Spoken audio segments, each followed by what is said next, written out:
Bismillahirrahmanirrahim. Assalamu alaikum wa rahmatullahi wa barakatuh. Bienvenue sur l'émission Les Enfants d'Adem, un podcast qui est dans le but de réunir la communauté, de mettre en avant des textes, la foi, des ambiguïtés ou autre chose amenant à assembler les gens de la communauté et les aider au sein même de la communauté.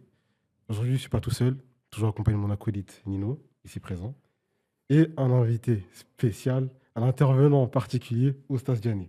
Comment vas-tu, Oustaz Diani? Alhamdulillah, ça va très bien, mon frère. Alhamdulillah. Aujourd'hui, on commence le podcast, ici sur une nouvelle émission, où on va rentrer dans un cadre assez particulier, assez différent de l'introduction que j'ai pu faire avec Nino, qui s'est très bien passé d'ailleurs.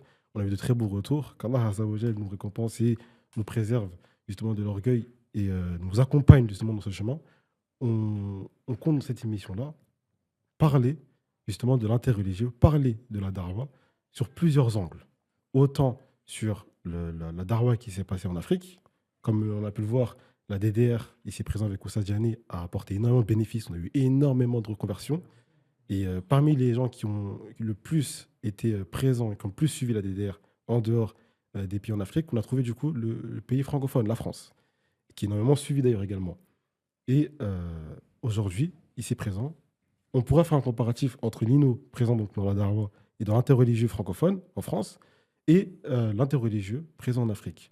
Pour commencer, moi j'aimerais, si possible, Oustaz Diani, que tu nous expliques qu'est-ce qui a été le déclic, qu'est-ce qui a été pour toi l'interreligieux et pourquoi tu t'es mis à débattre dans l'interreligieux.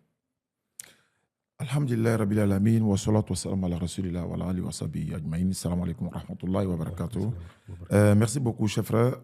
L'interreligieux, le déclic est parti après avoir regardé une seule vidéo du docteur Abdul Majid de la République démocratique du Congo. Parce qu'il y a plusieurs Abdul Majid. Après avoir regardé l'émission Kratos 99, c'est là que tout est parti. Je me suis fixé l'objectif, avec la grâce d'Allah, de devenir comme Abdul Majid dans l'interreligieux. Et voilà, je suis en train de faire mon petit bonhomme de chemin. Alhamdulillah. Et toi, Lino, qu'est-ce qui a été le déclic pour toi de rentrer dans l'interreligieux? Le déclic pour moi de rentrer dans l'interreligieux, il y en a un qui est juste à côté de nous, le grand Oustaz Diani. On a quelqu'un d'autre que je porte énormément dans mon cœur, Ismaël Al-Hanifi, un très grand débatteur. Et d'autres groupes aussi comme les instigateurs, le docteur Abdul Majid, on a Ahmed Didat, on a encore d'autres noms qui figurent. On a pas mal de groupes. Tout à l'heure, tu as parlé de la darwa en Afrique, tels que Nourdine Jama, à qui on fait un gros big up, un gros coucou. On a tous nos autres frères. Et franchement, qu'Allah vous récompense tous d'ailleurs, je tenais à le dire, pour tout le travail que vous avez fait, pour tout le travail fait en Afrique avec nos frères, nos sœurs et toutes les conversions. D'ailleurs, on va en parler tout à l'heure, Inch'Allah. Moi, personnellement, encore une fois, j'ai été inspiré par ces personnes. J'aime énormément parler d'Allah, de son messager et de ma religion. Donc, j'ai commencé à les écouter, à les suivre, à suivre des débats. Et donc, j'ai voulu moi aussi participer et donner ce que je pouvais. Bon, à l'heure actuelle, je ne suis pas quelqu'un qui débat énormément sur les réseaux. Je fais plutôt des échanges sur TikTok. Donc, vous me retrouverez sur nos différentes plateformes. Mais on espère vraiment qu'on aide au maximum les personnes à comprendre ce qu'est l'islam, ce qu'est notre belle religion et qui est notre prophète et qui est notre Seigneur. Alhamdulillah. Donc ici, on remarque qu'il y a une liaison, il y a un point commun sur le fait que lorsque Oustaz Diani rentre dans la darwa, il a été inspiré par une personne qui a également été une personne qui t'a inspiré. Et là où on remarque une différence, autrement le fait que vous avez eu le même point, la même personne qui vous a amené à faire l'interreligieux, il y a quand même cette différence vis-à-vis de la personne à qui vous faites l'interreligieux, avec qui vous allez débattre. Toi, Oustaz Diani, par exemple, quand tu débats avec, on ne va pas citer des noms, mais avec certains groupes comme par exemple les chrétiens, est-ce qu'il y a un en particulier où tu l'as vu, tu l'as remarqué, tu t'es dit non, il faut que je m'approche plus d'Allah, que je connaisse plus de choses pour l'amener vers l'islam. Un truc où tu t'es dit, lui, je ne peux pas le laisser, il faut qu'il vienne à l'islam. Oui, ils sont nombreux comme ça, mais bon, après tout, c'est Allah qui guide le cœur. Ismaël Aka, par exemple, son père est pasteur. Allah l'a guidé sur l'islam. Et lui, à son tour, il essaie de guider pour que son papa devienne musulman. Mais bon, après, on est heureux du nombre de convertis que nous avons déjà. On n'a pas une personne spéciale, mais on aimerait quand même que certains guides dans le christianisme se convertissent en islam, parce que s'ils se convertissent, peut-être la masse va suivre, en fait. Mais bon, après tout, notre devoir n'est que la transmission du message, comme Allah le dit dans le Coran, Sourate 3, le verset 20, ton devoir n'est que la transmission du message. Mais nous ne faisons que transmettre le message. Ben, voilà, les gens se convertissent en islam. Il y a beaucoup de personnes qui se convertissent en islam. Je pense que c'est déjà suffisant pour nous. Parce qu'une seule personne convertie en islam, on sait ce que la récompense auprès d'Allah, à plus faire raison des milliers de personnes converties en islam. Donc, c'est déjà une joie de voir que des gens se convertissent en islam, souvent en face de nous, et même en dehors de notre personne, à travers nos vidéos. Ils regardent les vidéos, comme Nino l'a cité tout à l'heure, de Nourdine Diaba, de la BAM, de Cheikh Adams, de Aziz Khan. En tout cas, la jeunesse musulmane, ils sont beaucoup dans l'interreligieux et ça porte des fruits, surtout les convertis. Et puis aussi, ça raffermit la foi du musulman. Parce qu'à un moment donné, la foi du musulman balance un peu parce qu'on n'était pas sur le terrain. Maintenant qu'on est sur le terrain, avec l'avènement des réseaux sociaux, ils nous voient dans la rue vraiment, en travers vos vidéos, notre foi est intacte, quoi. Donc on dit alhamdulillah. C'est vrai, c'est vrai. Et j'aimerais savoir du coup, Oustaz Diané, comment est-ce que tu qualifierais l'apport de l'interreligieux dans l'appel de l'islam? Est-ce que tu trouves que l'interreligieux est quelque chose de très important? Parce qu'on a pas mal de personnes qui diront que voilà, il faut surtout parler de l'islam, les appeler d'une façon ou d'une autre. On a pas mal de détracteurs qui essaient justement de stopper ce mouvement, de dire que ce n'est pas une bonne chose spécialement de parler comme ça dans ce domaine. Qu'est-ce que tu en penses? Est-ce qu'on a pas mal de conversions? Oui, je pense que la plupart de ces personnes doivent se repentir, demander pardon à Allah pour les propos. L'interreligieux, pour moi, est la meilleure manière de faire la dawa. Pour moi, je peux me tromper. Parce que convaincre quelqu'un avec son document à lui, qui n'est pas musulman, le ramener à l'islam avec la grâce d'Allah, mais c'est un effort immense en fait. Et puis regarde la joie après que tu l'aies convaincu, surtout avec son document. J'étais à Anvers récemment, il y a mon frère Diané, Mohamed Diané, qui me disait, il dit, eux ils sont des imams. Il a même dit, eux ils ne font pas la dawa. C'est vrai qu'ils font la dawa, mais il voulait parler par rapport à l'interreligieux. Il a dit, mais nous on fait le rappel à nos frères et sœurs musulmans, alors que vous appelez les non-musulmans, vous débattez avec eux, et puis la plupart d'entre eux se convertissent à l'islam avec les arguments que vous leur donnez dans les propres documents. Mais ça, c'est la meilleure manière de faire la dawa pour moi. Il y a plusieurs, tous ceux qui font la dawa, on les encourage. Vraiment, il faut les encourager. Mais l'interreligieux, moi, je pense qu'à l'avenir, je pense que l'interreligieux sera vraiment, elle va prendre un envol très, très, très considérable, quoi. Ouais, surtout dans la dawa. Voilà, l'interreligieux, parce que Ahmed Didat il faisait l'interreligieux. Zakir Naik, aujourd'hui, dans le monde, il est le numéro 1, pour moi, encore une fois. Et puis, Ahmed Didat disait comme ça, Zakir Naik, qui est son élève à lui, a fait en 4 ans ce que lui n'a pas fait en 40 ans. Zakir Naik a fait en 4 ans ce que moi, Ahmed Didat, je n'ai pas fait en 40 ans. Donc, tu imagines un peu? Donc, aujourd'hui, quand on regarde les vidéos de Zakir Naik, des centaines de personnes se convertissent en islam, ne serait-ce que dans l'échange. Ben voilà, c'est ça l'interreligieux. Donc, on encourage tout le monde à faire l'interreligieux. C'est pourquoi la DDR, aujourd'hui, au niveau de la Côte d'Ivoire, nous sommes en train de chercher les voies et moyens. On a déjà les sites. On va construire un centre dédié à la formation de l'interreligieux et l'encadrement des jeunes, disons, des convertis. Donc, une école spéciale, comme Dr Abdul Majid même a baptisé la Côte d'Ivoire, la capitale de l'interreligieux. Donc, on est très fiers de cela. Inch'Allah. Qu'Allah permette que ce projet arrive à terme et qu'on voit énormément de débatteurs apparaître. Amin. Oustaz Diané, quel conseil donnerais-tu à tous ces débatteurs, justement, qui voient vos vidéos, qui nous regardent, voilà, on est quand même assez devant. Oui. Donc, c'est nous qui écoutent. Quel conseil donnerais-tu à ces personnes pour se lancer? Qu'est-ce que tu leur conseillerais? Est-ce que tu attendrais d'eux qu'ils aient un certain niveau d'études? Ou voilà, c'est un peu ma question. J'aimerais savoir. C'est obligatoire. C'est obligatoire d'apprendre d'abord sa religion et ensuite de rentrer dans le domaine de l'interreligieux. Beaucoup de personnes ne peuvent pas faire l'interreligieux. Tu peux voir des hafiz le Coran, ils connaissent le Coran, mais ils ne peuvent pas faire la da'wa. Ça, c'est une grâce d'Allah, en fait. Ils ont l'envie de faire la da'wa, mais ils ont quand même des petites... voilà. Mais ce que je peux donner comme conseil, c'est la formation de base. La formation peut se faire par tous les moyens. Moi, je me suis auto-formé en regardant les vidéos du docteur Abdul Majid. Ensuite, j'ai découvert Zakir Naik. Ensuite, j'ai découvert, comment il s'appelle, Ahmed Didat. Et ainsi de suite. Les collectifs Hanifiya, je les ai découverts, je n'étais même pas encore bien ancré dans la dawa. Donc, je me suis inspiré de tout cela. Et puis, je continue non seulement de faire des recherches, de me former. Et la formation des bases est la base de tout, en fait. Sans formation, certaines personnes, je les vois souvent, Nino monte dans des panels parce qu'il a une base quand même. Mais tu n'as aucune base. Tu vas monter dans un panel des non-musulmans, mais tu te fais humilier. Et après, tu nous appelles, donne-moi tel verset. Vous avez dit que Jésus était musulman. Il dit, oui, non, on l'a dit. Donne-moi le verset. Mais c'est non, tu as dit qu'il y a un verset qui le dit. Tu vois, donc il se lève un matin, il veut faire quelque chose que nous avons appris pendant 15 ans. Lui, il veut le faire en une journée. Mais ce n'est pas possible. Non seulement tu te fais ridiculiser, mais tu mets du discrédit sur l'islam. Mais bon, comme c'est Allah qui protège sa religion. Donc, la formation des bases, c'est la clé de tout, quoi, en fait. Il faut une formation. D'abord, connaître sa religion, et puis ensuite, chercher à connaître celle des autres, pour pouvoir faire l'interreligieux surtout. C'est vrai. Justement, sur ça, c'est quelque chose de très important. Ce que tu oui, bien sûr. Très, très important. Parce que ça m'a fait penser à une phrase qu'on avait vue. C'était avec nous, il y avait ce genre de situation, on en avait déjà parlé. C'est comme si tu partais à la guerre, mais tu n'as pas de bouclier. Exactement. C'est comme si tu vas à la guerre sans bouclier. Et après, tu t'étonnes que l'ennemi en face, il t'a tué. Il y a des méthodes dans l'interreligieux telles que tous les versets que nous avons ne s'utilisent pas dans tous les contextes. En fait. Ça, c'est une méthode également.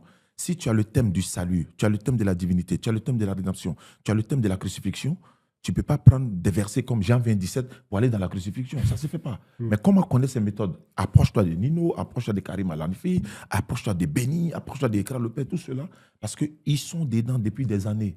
Donc, ils vont te donner les astuces, comment il faut utiliser. Et le domaine de l'interreligieux, beaucoup d'hommes le savent, ça fait monter l'adrénaline. Ouais. En fait, quand tu es là, ton tempérament chauffe, en fait. Le domaine est comme ça. Mais il faut dompter ce tempérament-là. Il faut se calmer. Parce qu'une fois, tu veux faire un débat avec un adversaire ou quelqu'un, tu es déjà énervé, tu sais, bon, tu as tout perdu. Parce que l'adversaire vient, par exemple, il insulte le professeur Salam. Il met tac. Et puis, regarde ta réaction. Parce que là, tu rentres dans tous tes états, tu es déjà déstabilisé. C'est fini, donc, il faut que tu canalises l'émotion de ta colère parce que tu le ramènes sur le champ du débat. Parce que c'est pourquoi que quand on débat avec les dévanciers dans le domaine des chrétiens et autres, ils ne sont pas notre cible, en fait. Mais les fidèles qu'ils écoutent à travers la maison et autres, ce sont nos cibles. Voilà, c'est un peu ça. Donc, quand je regarde le pasteur ou celui qui est en face de moi, je ne le vois pas lui, mais je vois ceux qui nous écoutent à travers, n'est-ce pas, les réseaux sociaux. Ça aussi, ce sont des méthodes à utiliser, quoi, Inch'Allah. C'est vrai. J'aimerais venir sur un point que tu as évoqué qui est très, très intéressant. C'est le fait d'avoir un contrôle sur son tempérament. Oui. Parce qu'aujourd'hui, justement, face aux personnes qu'on rencontre, on a ce genre d'attaque-là qui vise à déstabiliser le musulman et à le faire sortir de ses gonds. J'aimerais vraiment que tu appuies sur cela pour un conseil, du coup, à cette jeune génération qui monte et qui veut absolument débattre, quoi qu'on en dise, malgré les nombreux lives qu'on a fait pour prévenir les gens de ne pas monter sur n'importe quel live sans connaissance et sans avoir justement cette patience. Qu'est-ce que tu dirais à ces débatteurs justement pour qu'ils apprennent, qu'ils prennent du recul et qu'ils se calment? Parce que des insultes, on en entend énormément sur les réseaux. Énormément. Nous étions récemment au Figayo, dans notre forum à Abidjan, et il y a l'un de ces jeunes-là qui est venu. Il est venu, il a insulté Allah, il a traité Allah d'Iblis, astaghfirullah, en pleine foule. Et il a répété 2 fois. Il y avait près de 2000 personnes qui étaient là, non seulement en direct et sur la place publique. Ismaël et moi, parce qu'on sait ce qu'il veut. En fait, il veut créer une sorte de zizanie là et tout. Et après, il y a un chrétien qui est rentré, parce que quand on n'a pas réagi par rapport à son insulte, Ismaël a pris la parole, on a donné des versets du Coran. Vous allez entendre des propos désagréables de la part de ceux à qui on a donné le livre, mais si vous êtes endurant et patient, voilà la vraie résolution. C'est-à-dire qu'on suit notre Créateur. En fait, Allah nous demande de faire la da'wah, mais il nous donne les méthodes à utiliser pendant la da'wah. Mais tu ne peux pas laisser les méthodes que Allah t'a données pour utiliser autre méthode. Il dit par la sagesse et la bonne exhortation. Appelle les gens au sentier de ton Seigneur, discute avec eux de la meilleure façon. Ne discutez qu'avec les gens du livre que de la meilleure façon, sauf ceux d'entre eux qui sont injustes. Il y a certains qui, on a arrêté même de débattre avec eux à cause de leur arrogance, les injures qu'ils ont. Quelqu'un peut venir faire débat, comme l'autre avant-hier, il me dit, on va faire un débat, on va voir entre le prophète sallam et Jésus, qui est de bonne moralité, qui est sans défaut. Comme j'ai duré quand même dans le domaine, quand il utilise le mot qui est sans défaut, je sais que c'est un thème où il veut rentrer dans le dénigrement. Oh, moi, je ne suis pas là pour dénigrer. Je suis là. Il est écrit, il est aussi écrit. Je lui ai dit non, ça c'est un thème de dénigrement, je ne veux pas ça. Prenons un thème salutaire, tel que la divinité, ou qui est le sauveur de l'humanité, ou entre l'islam et le christianisme, quelle est la vraie religion. Mais je l'ai contraint à accepter cela, parce qu'il veut m'amener dans un thème où tout le monde sera surchauffé. Quelqu'un peut lui porter main, mais moi je suis un territoire neutre. Ça dit que ici, ce n'est pas chez moi, mais ça peut me contraindre à ne plus venir. Ça peut, tu vois un peu. Donc je comprends déjà où il veut en venir, donc je le recadre automatiquement. Non, non, non, ça c'est pas le sujet. Est-ce que vous comprenez? Donc le jeune, il a insulté Allah, subhanahu wa ta'ala, en plein forum. Nous avons calmé la foule et il a vu que personne n'a réagi. Et il y a un chrétien qui est rentré dans la foule après, il a dit, je suis étonné de voir l'un de lui, ses frères chrétiens, insulter Allah en plein forum musulman, et puis les musulmans n'ont pas réagi. Mais parce que nous avons fait un travail de fond sur ce peuple-là, sur le public en fait. On leur a dit, mais nous sommes habitués à ça. Et pour terminer, il y a un grand cheikh en Côte d'Ivoire qui me disait, Oustaz, vous êtes dans une position comme quelqu'un qui est en train de jouer un match de football. Quand il dit vous, il ne parle pas de moi, il parle de tous ceux qui sont dans l'interreligieux. C'est comme vous menez 2-0. Il reste 5 minutes, l'arbitre va siffler la fin du match. Et l'adversaire cherche à faire la bagarre. Qu'est-ce que vous faites? J'ai dit, mais on se calme, parce que si vous faites la bagarre, on reprend le match. Mais vous menez 2-0. Donc vous vous calmez jusqu'à les 5 minutes finissent, il siffle la fin et vous rapportez la victoire. Donc vous êtes dans cette position. Donc ils peuvent nous insulter comme ils veulent, mais en même temps, nous arrivons à transmettre le message et les gens continuent de se convertir en islam. Donc c'est un effort colossal, maîtriser son tempérament, se calmer face à l'adversité, parce que je répète encore, ils savent que notre cœur là-bas pour le prophète sallam, nous l'aimons de toute notre âme, mais il vient, il insulte. Imagine un peu, tu ne peux pas te contenir en fait. S'il insulte le prophète sallam, qu'il ne réagit pas, il insulte Allah. C'est-à-dire, quelqu'un aurait voulu que tu insultes mes parents, que le prophète sallam, mais lui vient, mais tac, il insulte en même temps.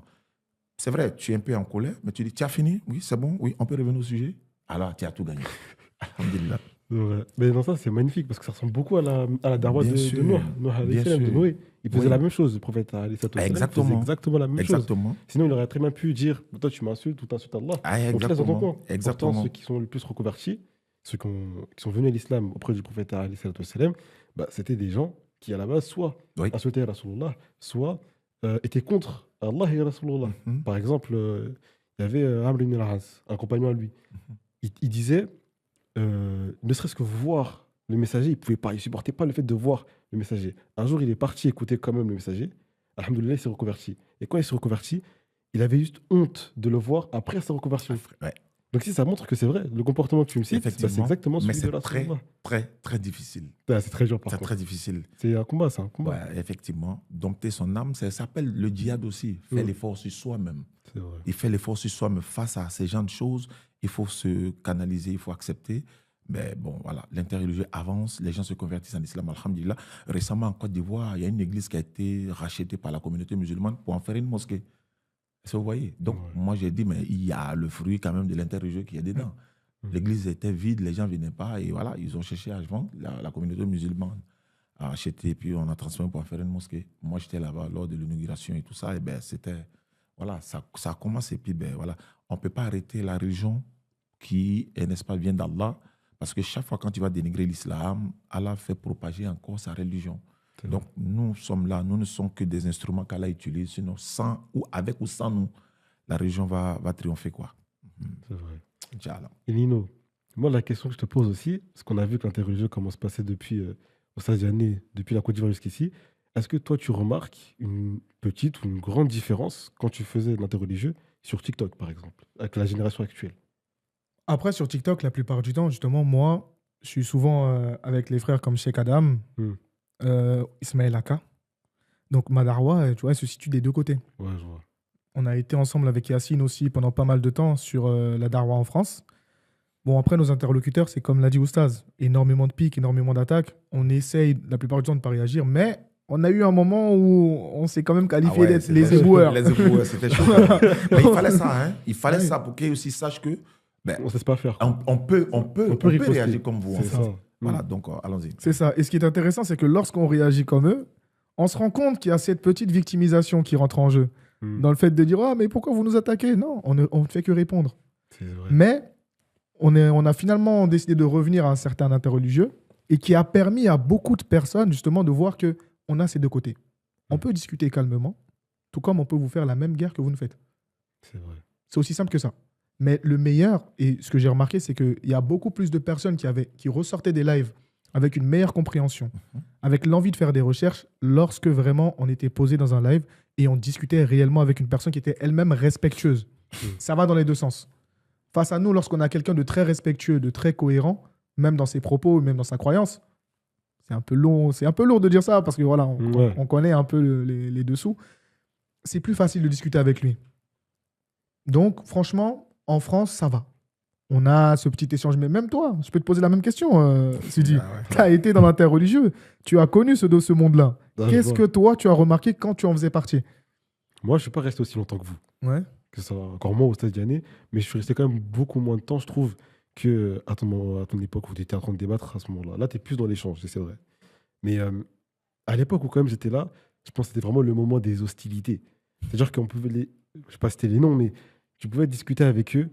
Ils parlaient directement de Stadiané quand il a dit ce moment-là. Alors que Stadiané, il n'était pas là. Il ne veut jamais pourquoi Stadiané, il a dit ça à ce moment-là.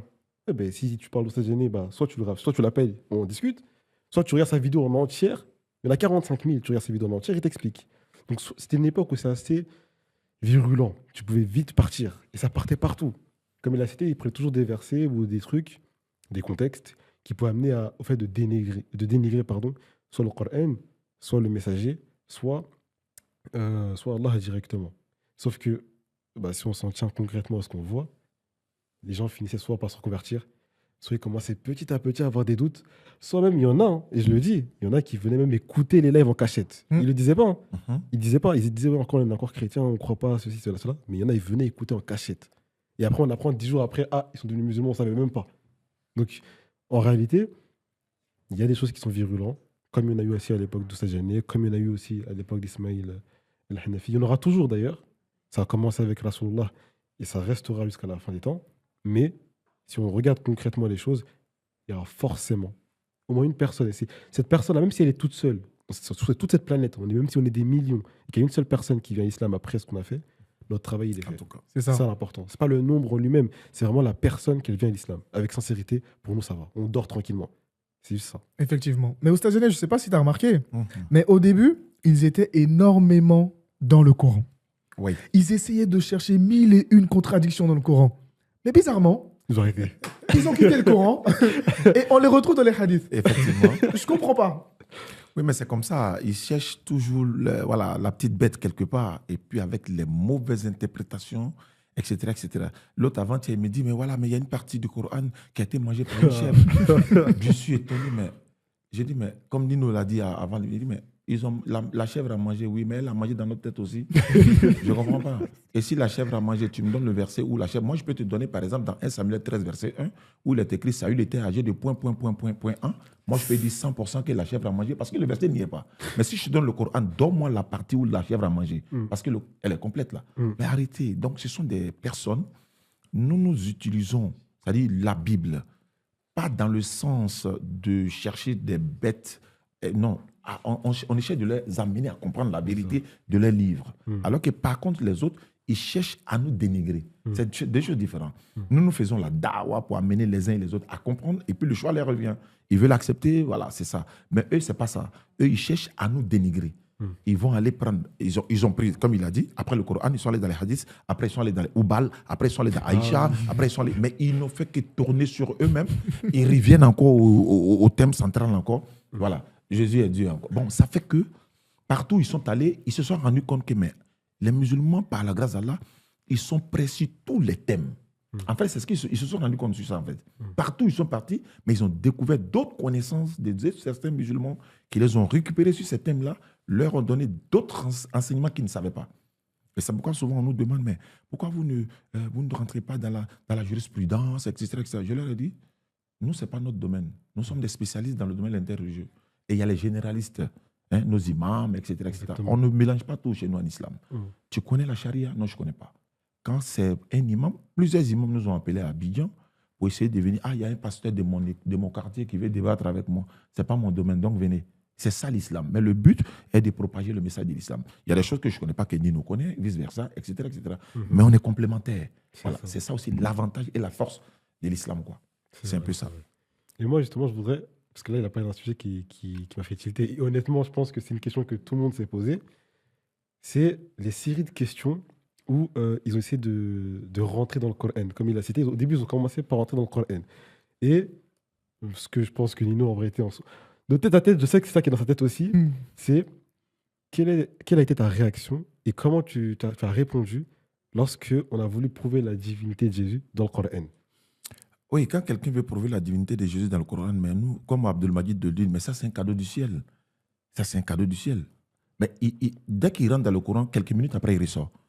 En fait, c'est comme ça qu'ils font. Et puis dans le Coran, qu'est-ce qu'ils font? Ils prennent des similitudes. C'est-à-dire, Allah est le premier et le dernier, Jésus est le premier et le dernier. Allah est la lumière, Jésus est la lumière. Et quand tu finis tout ça, lui, il prend... Il y a un qui a pris une sourate, par exemple, sourate 471. Aux gens du livre, n'exagérez pas dans votre religion, ne dites d'Allah qu'est la vérité, le Messie, fils de Marie, n'est qu'un messager d'Allah, etc., etc. Il dit, c'est ce verset qui prouve que Jésus est Dieu. Il dit, aux gens du livre, n'exagérez pas dans votre religion, ne dites d'Allah qu'est la vérité. Il dit, Allah dont on parle là, c'est qui? Il dit, c'est Jésus. C'est ça, Patriote a dit. Certaines personnes d'entre eux, ils ont un autre livre dans la tête que l'on ne voit pas en fait. Jésus a été envoyé par Dieu, oui. Il est Dieu encore, oui.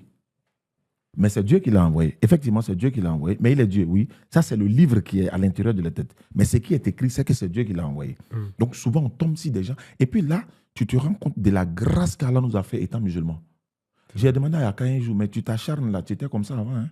Doucement. Il a dit, mais est-ce que c'est comme ça que tu réfléchissais? Il dit textuellement. Et textuellement, c'est comme le fou qui mange dans la poubelle pense que nous, on est fous. C'est la même chose. Donc, divinité de Jésus, c'est le thème le plus facile de l'interreligieux. L'un des thèmes les plus difficiles, ça, c'est la crucifixion, etc. D'autres thèmes. Mais ça, ce sont des trucs très faciles. Donc, il y a une méthode à mettre en place que nous avons appris des dévanciers et que nous reproduisons, etc. Et puis, tout ça est couvert par la grâce d'Allah. Parce qu'il y a des questions qui te sont posées, tu peux ne pas avoir la réponse, mais comme c'est la mission d'Allah, Allah te donne la réponse en même temps. Automatiquement, ça arrive à tout le monde. Tous ceux qui sont dans l'intérieur, ça les arrive. Mais on aurait pu dire ça, on a le Saint-Esprit. On peut prendre ça pour mélanger, pour dire, voilà, ça c'est la révélation, etc. Mais c'est ça. Tu fais le travail d'Allah, Allah te donne l'outil, Allah te donne la réponse qu'il faut pour défendre sa religion. C'est vrai. Voilà, c'est un peu ça. Et Nino, toi, tu es reconverti en plus, c'est parfait.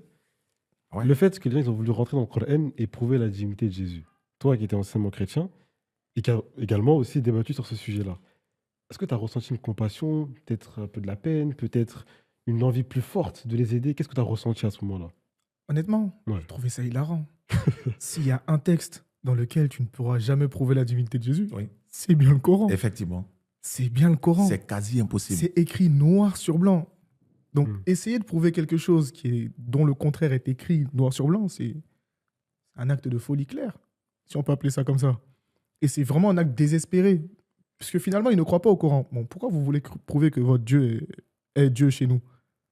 C'est vrai. C'est qu'ils acceptent le Coran d'une part. Bah oui. Parce que nous, on vous dit qu'il n'est pas Dieu. On va se baser sur votre texte et sur nos textes. Vous, vous dites que l'être humain est Dieu. Et vous venez chez nous, or que chez nous, on vous dit que ce n'était qu'un homme. Que lui et sa mère mangeaient.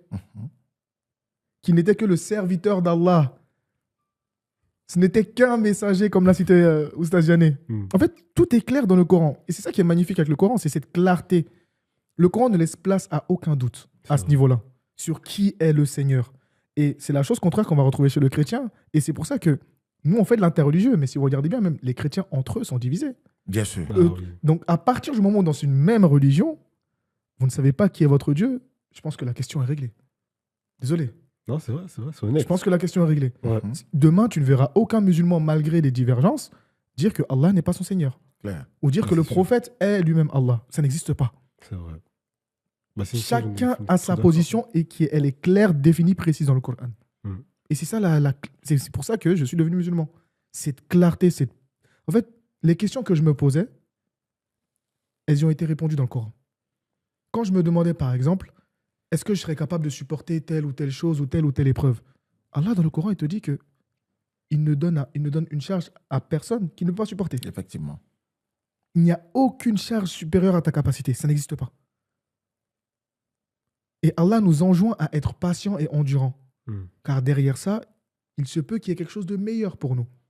Et je cite, Allah nous dit que il se peut qu'une chose qu'on trouve bien soit un mal pour nous, et une chose qu'on trouve mauvaise, au contraire, soit un bien pour nous. Des fois, l'épreuve qui nous touche va être un grand bien derrière. Chose que, par exemple, dans le christianisme, on va te dire, écoute, il t'arrive ça, c'est la vie.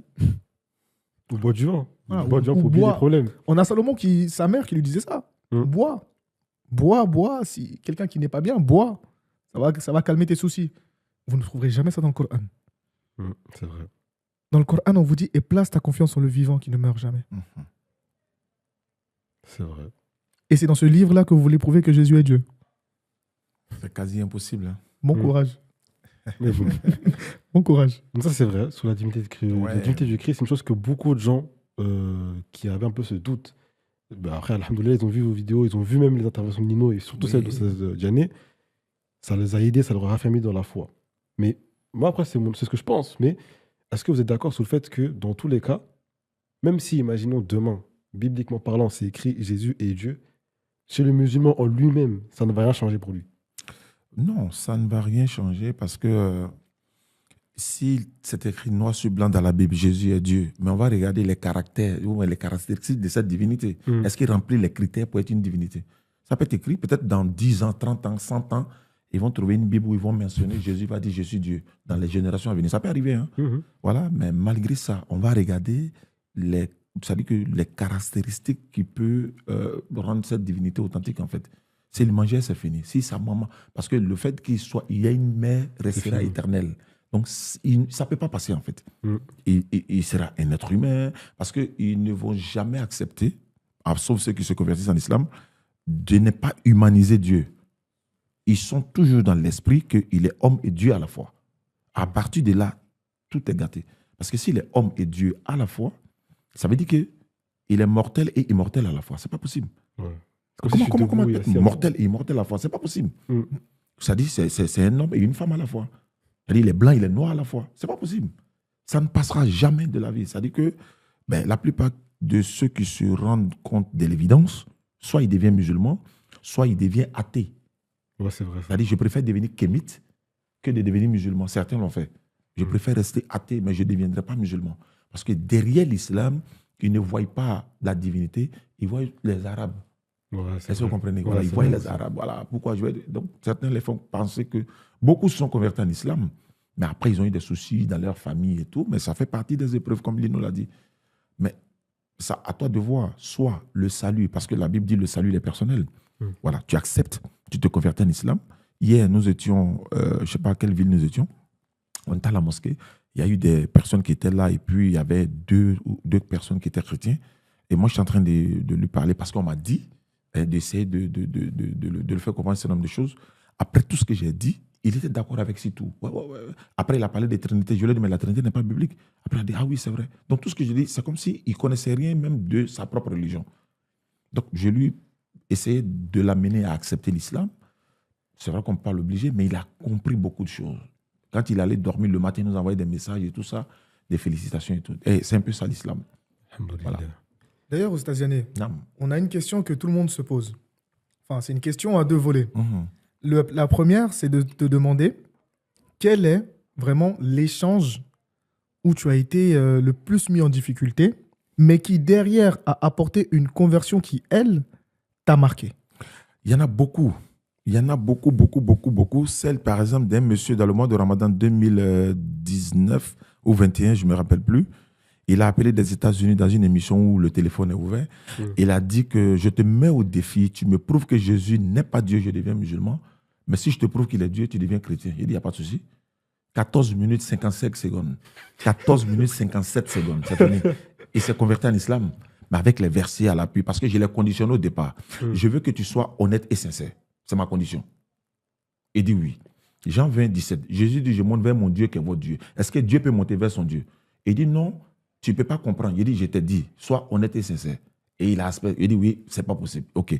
Jésus prie Dieu, Luc 6. Est-ce que Dieu peut prier Dieu? Il réfléchit, il dit oui, c'est pas possible. Donc, je l'ai conditionné au départ d'être sincère et honnête. Et il a accepté d'être sincère et honnête. Il y a un verset que j'ai donné, il a dit, depuis que je suis né, je n'ai jamais entendu ce verset dans la Bible. Et il a dit à ses enfants de lire le verset, ils ont lu, et puis par la grâce d'Allah, il s'est converti en islam. Il y en a beaucoup comme ça, plein. Il y en a beaucoup, beaucoup, beaucoup. Il y a une fille qui a été ramenée par son frère en face de son pasteur. Je l'ai rencontré récemment même à Château d'Eau. Le pasteur était un témoin de Jéhovah. La fille également était un témoin de Jéhovah. Elle est témoin de Jéhovah. Son grand frère est musulman.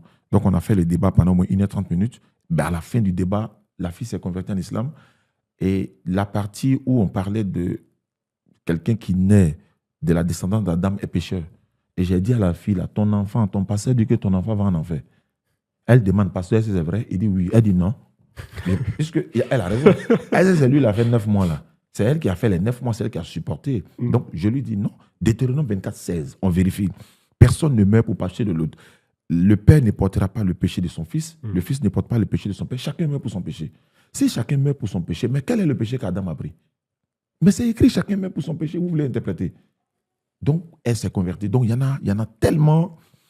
On ne peut pas se rappeler de tout. Il y a des conversions. Moi, j'ai coulé des larmes. Mais après, voilà, c'était la joie par la suite, quoi. Il y en a beaucoup. Il y en a beaucoup. Dans le mois de Ramadan passé, il y a eu 246 convertis en islam, dans le seul mois de Ramadan, parce que j'ai prié à Allah de me donner 100 convertis dans le mois de Ramadan. En une semaine, on avait 89. J'ai dit, mais en une semaine, 89? Et les internautes disent, mais on peut aller à 200. Jusqu'au 20, on est allé à 200. Avant la fin du Ramadan, on était à 246 convertis. Et je l'ai fait comptabiliser par les internautes. Pourquoi? Parce que si quelqu'un me disait, par exemple, c'est vrai que c'est un peu risqué, parce que quelqu'un peut m'appeler dans la journée, je vais me convertir en islam. Plusieurs personnes, ils envoient des messages au numéro de la DDR. Moi, je les recense tous, et puis j'attends le soir. C'est un peu risqué. Pourquoi? Parce que quand quelqu'un veut se convertir, il faut le faire immédiatement. Donc, quand je les mets ensemble tous, le soir, j'ouvre le panel, je les convertis comme ça, 20, 19, 15, 30, etc. Et pendant le live, d'autres appellent pour se convertir. Jusqu'à ce que les ennemis de l'islam sont allés faire des panels où ça, ils en ont fait des conversions, c'est-à-dire des montages de conversion. Et ils ont mis un grand caractère comme ça. Il fait des tricheries de conversion, il fait des montages. Moi, je les comprends. Vous savez, quand tu es habitué à la tricherie, tu penses que tout le monde triche. Est-ce que vous comprenez? Voilà. Le voleur n'aime pas qu'on le vole. Hein. Et on vous a vu. Hein. Ah ouais. Ce petit groupe-là, on vous a vu. On vous a vu. Hein. On vous a vu. Mais vous avez vu la réponse parfaite. Ah on ouais. vous a pas calculé, on vous a ignoré. Effectivement. Voilà. Et les conversions ont continué d'arriver. Ah oui, ça continue tous les jours. Est-ce que tu as une vision où tu te dis, qu'est-ce que tu vises? Comment tu vois la Dawa prochainement, là, dans les prochaines générations en Europe, par exemple? Comment tu vois les choses? Non, elle va entrer partout où Allah voudra. Personne ne peut arrêter la Dawa, surtout l'interreligieux. Parce que, vous voyez, on peut empêcher, par exemple, Oustaz Diané de venir dans des pays pour faire la Dawa. Allah fera sortir des daïs dans votre famille pour qu'il fera la Dawa. C'est ça. On peut nous empêcher d'aller dans tel pays. Il n'y a pas de problème. Mais Allah fera sortir des gens, soit dans la propre famille de ces personnes-là pour transmettre sa mission. Et l'interreligieux, il faut forcément parler soit le français ou l'anglais et tout. En tout cas, il faut être au minimum, c'est-à-dire c'est une obligation, savoir lire et pouvoir parler quand même en français ou en anglais. Voilà, c'est une obligation. Tu peux pas dire, je ne sais pas lire, je vais faire l'interreligieux. Mais tu vas lire Matthieu 15, 24, Jean 13, 23. Tu lis comment? Donc, c'est une obligation de base de savoir lire, même si tu ne sais pas écrire, mais au moins sache lire et puis pouvoir faire cette dawa de l'interreligieux. Elle va prendre le monde, elle va prendre le dessus partout. Et moi, mon rêve, c'est d'avoir beaucoup, beaucoup de jeunes aujourd'hui à travers le monde qui feront l'interreligieux. J'ai même nommé mon dernier fils qui s'appelle Abdul Majid. Donc, je vais déjà, Inch'Allah, avec la grâce d'Allah, commencer à former. Et puis, bon, pour la relève, quoi. Exactement. Et Nino, comment tu vois, toi, la dawa francophone, ou même la dawa en Afrique, ou même dans le monde en général, hein, comment tu la vois plus tard, dans les prochaines générations? Tu la vois comment? Elle est en plein essor déjà. Et tout va dépendre vraiment du niveau que chacun aura et va décider de mettre dans cela. Comme dit Ismaël, il faut beaucoup être patient. Comme Nostasiano aussi vient de le préciser, il faut énormément de patience pour étudier d'abord sa propre religion. Parce qu'en étudiant sa propre religion, on va d'abord se réformer soi-même, atteindre un certain niveau de sagesse pour pouvoir justement échanger avec les autres. Et plus les gens le feront, et je vois qu'il y a de plus en plus de personnes qui s'intéressent vraiment, qui se remettent dans l'étude, plus ça va évoluer. Car ils auront les arguments, ils auront de quoi défendre leur religion. Et je vois qu'il y a énormément de passionnés. Donc, il suffit juste que ces passionnés-là mettent leur énergie de la meilleure façon, y compris nous-mêmes, hein, de la meilleure façon pour pouvoir justement produire ce fruit-là. C'est ça. Donc, moi, je le vois vraiment, tout ça progresser petit à petit. petit à petit. Et finalement, l'islam se fera connaître partout, comme l'Oustaz a dit. Vraiment. L'islam se répandra partout. Et le risque de tout ça, parce qu'il y a un risque quand même quand tu vois dans l'interreligieux. Le plus grand risque qu'on connaît, c'est l'orgueil. Et comment vous faites pour justement contrer à ça? Éviter de tomber dans l'orgueil, peut-être à me dire « Ah, mais il comprend pas, il est bête. Moi, j'ai compris, non, non, non. » Parce qu'alors, il peut décider de changer le cœur. Bien sûr. Comment on fait pour contrer ça, pour éviter de tomber dans ce piège-là? Oui, mais on ne fait qu'invoquer Allah nuit et jour de nous éloigner de l'orgueil, en fait. Voilà, parce que quelqu'un nous voit dans la rue, il dit, mais est-ce que vous voyez l'impact de ce que vous faites? Il dit, moi, je ne veux même pas voir. Hein, je ne veux pas voir. Et Allah fait qu'on ne voit pas. Parce que quand tu vois, ça peut amener l'orgueil. Donc, ça fait qu'on fait l'effort pour pouvoir faire la mission d'Allah. On est juste de passage. Et puis, en invoquant Allah nuit et jour de nous éloigner de l'orgueil et puis de nous faciliter la mission. C'est pour ça que dans tous les conférences et autres, on fait des doigts d'introduction. C'est important pour nous. On ne sous-estime pas celui qui va débattre avec nous. Parfois, des gens t'arrêtent dans la rue, tu t'arrêtes, tu fais des photos, ça et là. Quelqu'un m'a dit, il m'a dit, Oustaz, tu deviens orgueilleux. Je dis, comment ça? Il dit, quand on te voit partout, tu fais des photos, tu souris par-ci, par-là. Il dit, mais attends, si je refuse, c'est ça l'orgueil.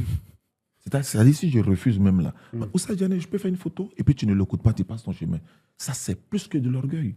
Oustaz Diané, je peux faire une photo. Oui, bien sûr, mon frère, machallah. Alhamdulillah. Et puis tu passes. Où est l'orgueil? Il dit, je suis orgueilleux. Donc, c'est pourquoi tu as beau faire, les gens parleront. Tu as beau faire. C'est-à-dire, il n'y a pas un prophète, comme je le disais hier, il n'y a pas un prophète qui viendra ou qui est venu sur la terre où son peuple l'a embrassé, où ils l'ont fait des accolades, tu es le bienvenu, puis il est parti comme ça. Non. Que tu le fasses bien ou mal, les gens vont parler. Les gens vont parler. Donc, demande à Allah de te guider, tout simplement. Et c'est ce qu'on fait. On ne veut pas, on ne souhaite même pas. On demande à Allah de nous éloigner de l'orgueil, même si on pose des actions qui ressemblent à des actions d'orgueil. Ce n'est pas de notre faute, parce que peut-être qu'on peut ne pas savoir que ça rentre dans le cadre de l'orgueil, en fait. Voilà, c'est un peu ça. Ouais, c'est vrai. Ah ouais. Donc c'est vrai, c'est vrai. Alhamdulillah. Ah ouais, mais l'interreligieux, c'est ça. Les précurseurs sont là, ils nous suivent par le monde. Ils sont très fiers de nous, par la grâce d'Allah. Les musulmans nous appellent nuit et jour. Notre foi, on peut marcher avec sûreté, assurance et tout ça. Il dit oui, mais ça ne suffit pas, il faut mettre en pratique. Parce qu'il ne s'agit pas seulement de dire Jésus n'est pas Dieu, Jésus est Dieu, Jésus n'est pas Dieu. Mais tu connais ta religion au moins? Beaucoup nous appellent. Ouais, il y a une fois, quelqu'un nous a appelé au bureau et il a dit, je veux le verset. On est en train de faire un débat ici. L'autre a dit, Jésus est mort. L'autre dit, il n'est pas mort. Il dit, entre vous-même quoi? Il dit, oui. Il dit, il n'y a pas de problème. Est-ce que mon frère, ouais, tu es musulman? Non, oui, je peux te poser une question. Il dit, oui. Quels sont les 6 piliers de foi de l'islam? Il dit, non, je ne sais pas. Là, tu ne sais pas. Et puis, tu es en train de débattre si Jésus est mort, Jésus n'est pas mort là.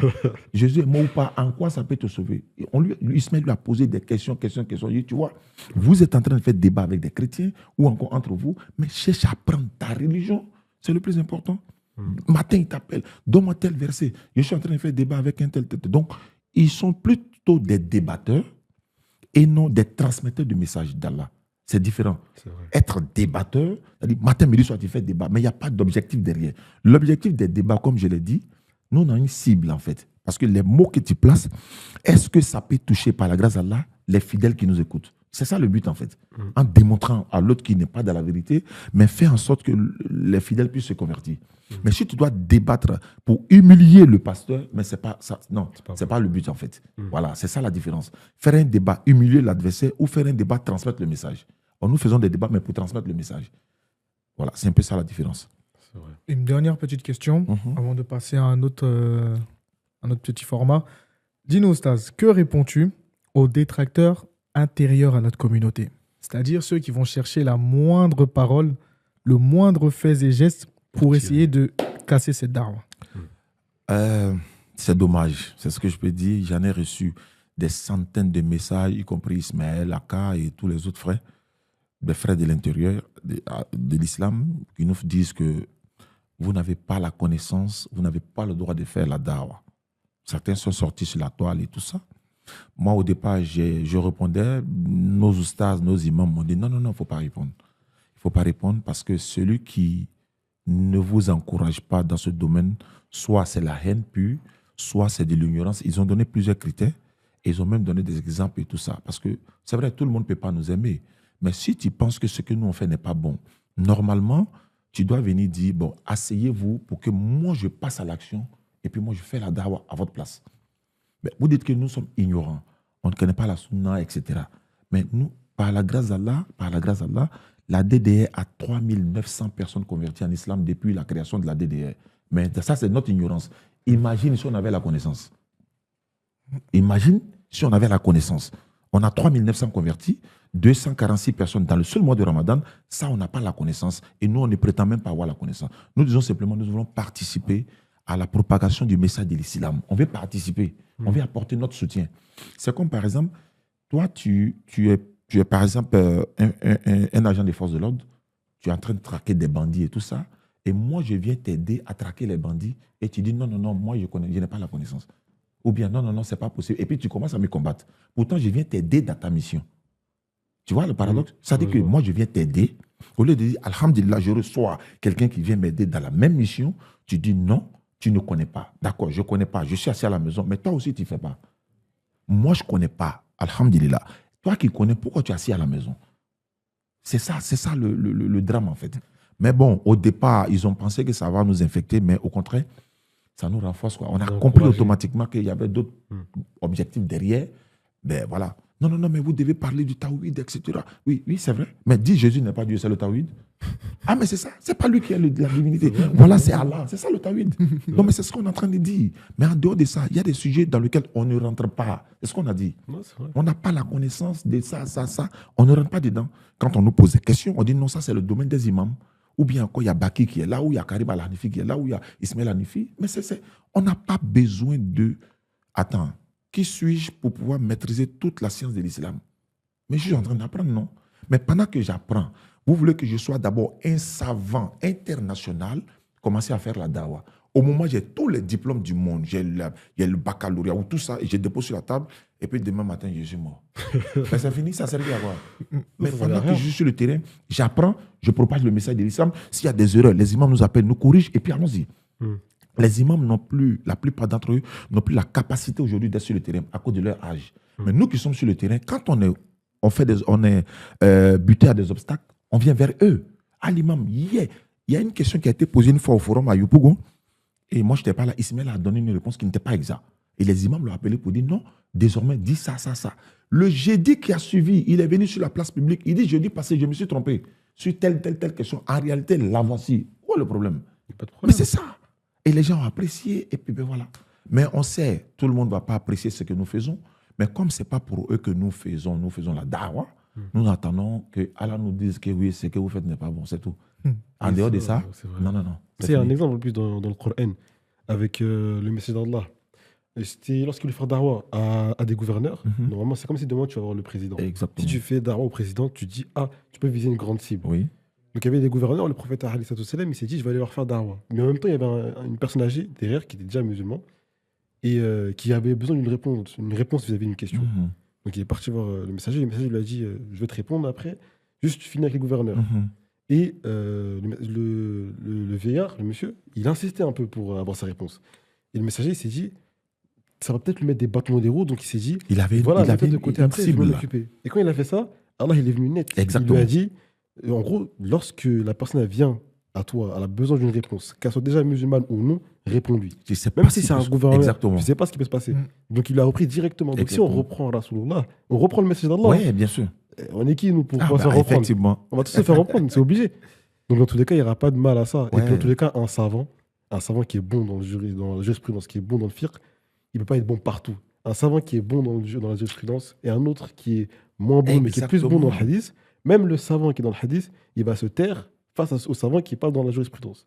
Et vice-versa. Ouais. C'est pas qu'il est ignorant. Et ce qui est catastrophique, c'est qu'ils disent que tous ceux qui font l'interreligieux sont dans l'égarement. C'est ça. En fait, tu peux dire au Sas Diané, Ismaël, qu'on peut comprendre. Mais tous ceux qui font l'interreligieux, c'est pas possible. Non, il y a un problème. Il y a un gros problème. Il y a un très, très gros problème. Ouais.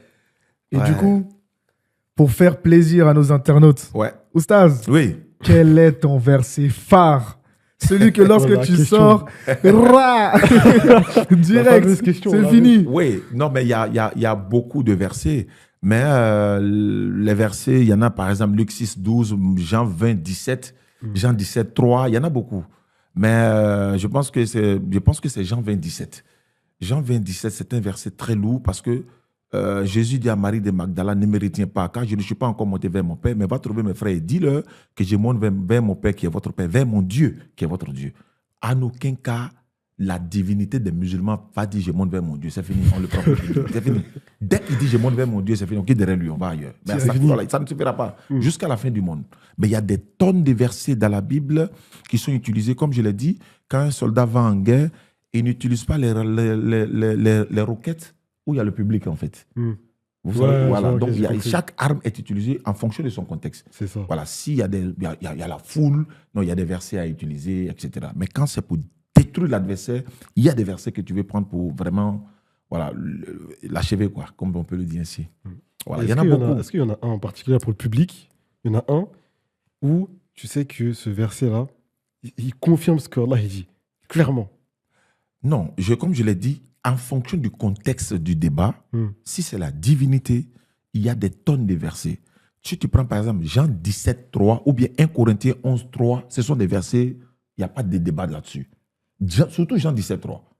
La vie éternelle, c'est de connaître toi le seul vrai Dieu, celui que tu as envoyé, Jésus-Christ. Souvent ils disent non, c'est Jésus qui est Dieu, Christ n'est pas Dieu. Souvent c'est Christ qui est Dieu, Jésus n'est pas Dieu. Donc, les deux sont collés là-bas. Jésus-Christ. L'envoyer. Donc là, il n'y a pas, c'est chaud là. Donc c'est un peu ça. C'est selon le contexte, il faut utiliser les versets en fonction des contextes. Et puis il y a des versets, en fait, il y a des méthodes. Quand le chrétien te dit, Jésus n'est pas Dieu, mais c'est l'esprit qui est en lui qui est Dieu. La réponse est là, où il remet son esprit entre les mains de Dieu.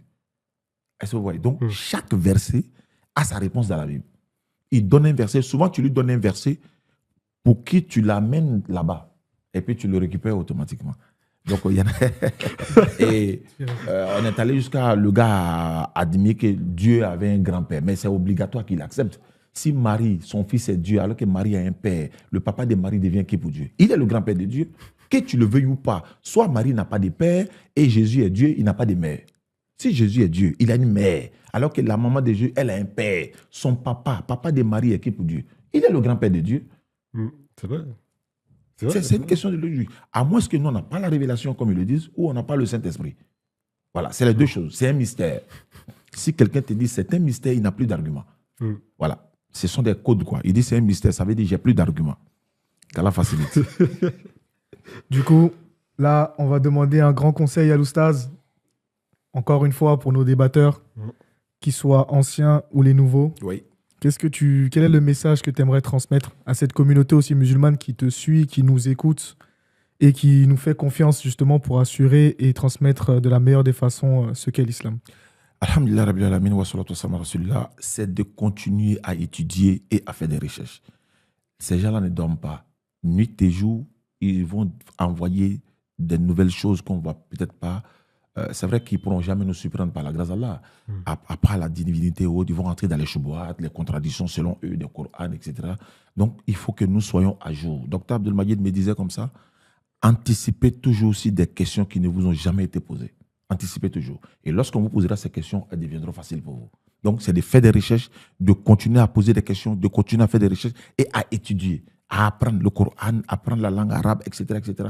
Tout ça, ça va être avantageux pour l'avenir. Voilà, c'est des conseils que je donne. Les frères qui nous suivent à travers le monde, ne montez pas sur des panels. Surtout. Par colère, surtout. Allez vouloir défendre votre religion. Ce n'est pas ce que le prophète sallam a fait. Tu n'as pas la connaissance. Tu n'es pas obligé de monter dans le live. Tu as vu, ils sont en train d'insulter. Alors que ce sont des apparts, en fait.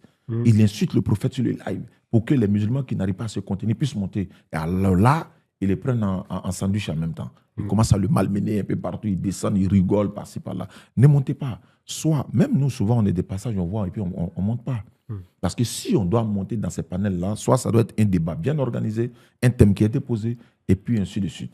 Et puis ceux-là, quand on ne les répond pas, ils n'ont plus de code de popularité, en fait. Donc, ils viennent nous provoquer pour qu'on réponde, et puis ça leur donne de l'audience, en fait. Mais bon, qu'Allah, il facilite la suite, Inch'Allah. Amin. Alors, il reste un tout petit peu de temps. D'accord.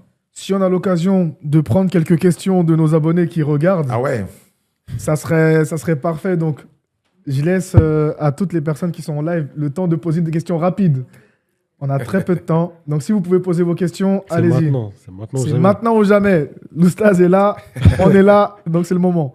Ah ouais, c'est la famille de l'interreligieux, parce que l'interreligieux est une famille immense. Beaucoup. On a une. Salam alaikum. Wa alaikum salam wa rahmatullahi wa barakatuh.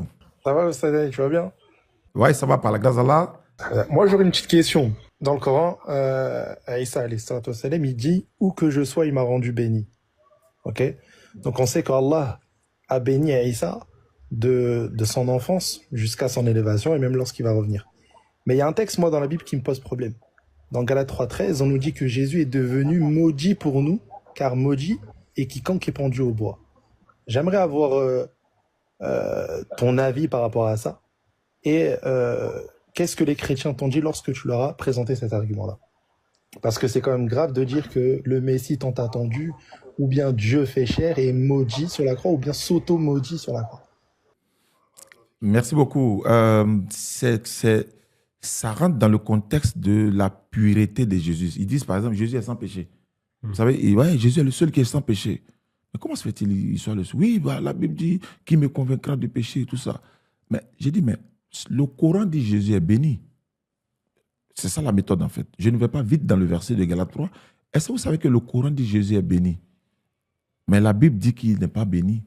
La Bible dit qu'il est maudit selon la Bible. Parce que ça, ce n'est pas selon l'islam. C'est là où on donne Galates 3.13. Avant Galates 3.13, Deutéronome 21, verset 22 à 23, dit « Si l'on fait mourir un homme, que tu es pendu au bois, son cadavre ne passera pas la nuit sur le poteau, car tu l'enterreras le même jour. Car quiconque est pendu au bois est sujet de malédiction. Donc, si vous dites que Jésus est béni, le Coran dit si vous dites que Jésus est maudit, le Coran dit il est béni. Comment vous pouvez nous traiter d'antéchrist? En fait, la Bible dit dans Galates 3.13, Christ nous a rachetés de la malédiction de la loi, étant devenu malédiction, car il est écrit maudit est quiconque est pendu au bois. Il est écrit là, c'est dans Deutéronome 21, verset 22 à 23. Donc on lui pose la question, le Coran dit il est béni, pourquoi la Bible dit il est maudit? Et d'ailleurs, Marie doit poser plainte contre vous, parce que vous êtes en train de maudire son enfant. Et nous, on va l'accompagner pour aller poser sa plainte. On va l'accompagner pour aller poser sa plainte. Donc vous traitez son enfant d'une malédiction. Oui, oui, il nous a racheté de la malédiction, mais lui-même n'est pas maudit. Attends. Il vous a racheté de la malédiction, ouais, étant devenu maudit. Ça veut dire quoi? Il va avouer que oui, il est maudit. Et dans la Bible et dans le Coran, Jésus dit, mon Dieu, dans la Bible, mon Dieu, pourquoi m'as-tu abandonné? Dans le Coran, le prophète Allah, il dit, ton Seigneur ne t'a ni abandonné, ni détesté. Alhamdulillah. Ça rentre dans le cadre du salut, en fait. Celui qui est abandonné et celui qui n'a pas été abandonné ni détesté, qui peut sauver l'humanité? C'est bien écrit dans le Coran. Ton Seigneur ne t'a ni abandonné ni détesté. C'est bien écrit dans la Bible. Mon Dieu, pourquoi m'as-tu abandonné? Donc, c'est un peu dans ce contexte-là. C'est pourquoi il dit chaque verset est utilisé dans son contexte. Selon l'islam, Jésus est béni, mais selon votre propre Bible, la Bible dit que Jésus est maudit pour vous parce qu'il vous a racheté de la malédiction de la loi. Vous le maudissez pourquoi? Le prophète de Dieu. Pourquoi vous le maudissez? Donc, voici un peu. Voilà. C'est une accusation, en fait. Voilà. Qu'Allah facilite. Amin. Merci, Oustaz, pour cette réponse. Si on a une deuxième question. C'est maintenant ou jamais encore. C'est maintenant ou jamais. On y va. Salam alaikum, Oustaz. Salam alaikum, Nino, tout le monde. Le capitaine des éboues, le patriote. Désolé, mais bon. Non, il n'y a pas de problème. Voilà. Moi, il y a une question, Oustaz, par rapport à votre expérience dans l'interreligieux. En fait, qu'est-ce qui vous a le plus marqué? Parce que souvent, quand on parle avec les chrétiens, on a l'impression que soit c'est du refus, soit c'est de la haine ou de l'entêtement. Selon toi, enfin, quelle est la raison pour laquelle certains parmi eux, parce que d'autres acceptent, hein, certains parmi eux s'entêtent forcément dans le mensonge. D'autres même vont jusqu'à aller falsifier des choses, Wikipédia, aller mentir sur des hadiths, aller inventer des versets du Coran qu'on n'a jamais connus, enfin, qu'est-ce qui les pousse à faire ça selon vous? Quelle est la cause, la raison pour laquelle ils sont amenés à être aussi, pas nuls, pas mauvais, mais à être bêtes. Voilà, c'est le mot que je veux dire. Effectivement. Moi, ce que je pense, hein, il y a tout en un. Il y a l'endoctrinement, il y a la haine, il y a l'ignorance et l'heure. Ok, il y a l'ignorance, il y a tout ça inclus en même temps à la fois. Parce que tu peux comprendre. Parce que moi, je disais comme ça, il y a des versets dans la Bible que nous n'utilisons pas face aux chrétiens parce qu'on connaît le contexte.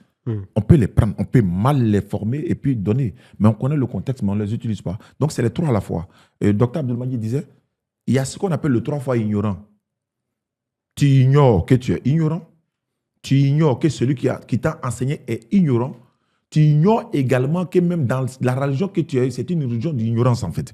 Donc les 3 fois ignorants. Donc ceux-là, il y a les 3. Il y a la haine, il y a le manque de savoir et puis il y a l'endoctrinement.